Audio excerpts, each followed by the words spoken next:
നിരോധിത തീവ്രവാദ സംഘടനകളെ ന്യായീകരിച്ച് പുതുതായി രൂപീകരിച്ച NCHDR സംഘടനയുടെ അധ്യക്ഷൻ വിളയോടി ശിവൻകുട്ടി മനുഷ്യാവകാശ സംഘടനയുടെ പേരിൽ പ്രവർത്തനം ആരംഭിക്കുന്ന സംഘടനയുടെ ലക്ഷ്യം തീവ്രവാദ പ്രവർത്തനങ്ങളിൽപ്പെട്ട് ജയിലിൽ ആയവർക്ക് നിയമസഹായം നൽകാനാണെന്ന ആരോപണവും ഉയരുകയാണ്. സംഘടനയുടെ മുഖ്യ പ്രവർത്തകൻ നിസാമുദ്ദീൻ പനായിക്കുളത്തിൽ ഫേസ്ബുക്ക് പോസ്റ്റിലും അടിമുടി ദുരൂഹതയുണ്ട്.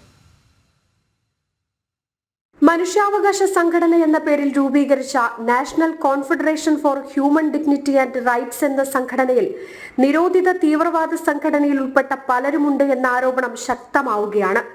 ഇതിനിടയിലാണ് തീവ്രവാദ സംഘടന സിമി, പോപ്പുലർ ഫ്രണ്ട് എന്നിവയൊക്കെ നിരോധിച്ചത് ശരിയായില്ലെന്ന് പറഞ്ഞുകൊണ്ട് പുതിയ സംഘടനയുടെ അധ്യക്ഷനും പഴയ നക്സലേറ്റുമായിരുന്ന വിളയോടി ശിവൻകുട്ടി തന്നെ രംഗത്തെത്തിയത്.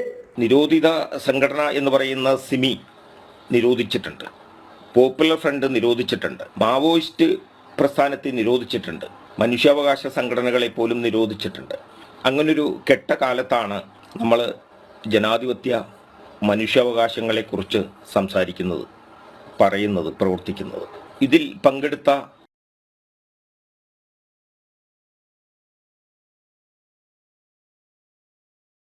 സംഘടനയിലെ മറ്റൊരു പ്രവർത്തകൻ നിസാമുദ്ദീൻ പാനായിയാണ്.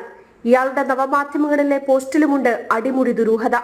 പലസ്തീൻ അനുകൂല മുദ്രാവാക്യങ്ങളും രക്തം ചിന്തിയും സ്വാതന്ത്ര്യം ഉറപ്പാക്കണമെന്നതടക്കമുള്ള പോസ്റ്റുകളും കാണാം.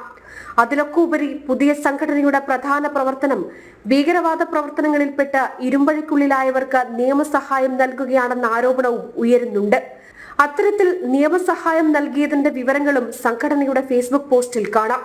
ഇത് അബ്ദുൾ വഷീദ് ഷേഖ് 2006 മുംബൈ ട്രെയിൻ ബോംബാക്രമണ കേസിൽ അറസ്റ്റിലായ 13 പേരിലെ ഒരാൾ. ഇവരൊക്കെയാണ് പുതിയ സംഘടനയിലെ തലപ്പത്തുള്ളവർ. ജനം, കോഴിക്കോട്.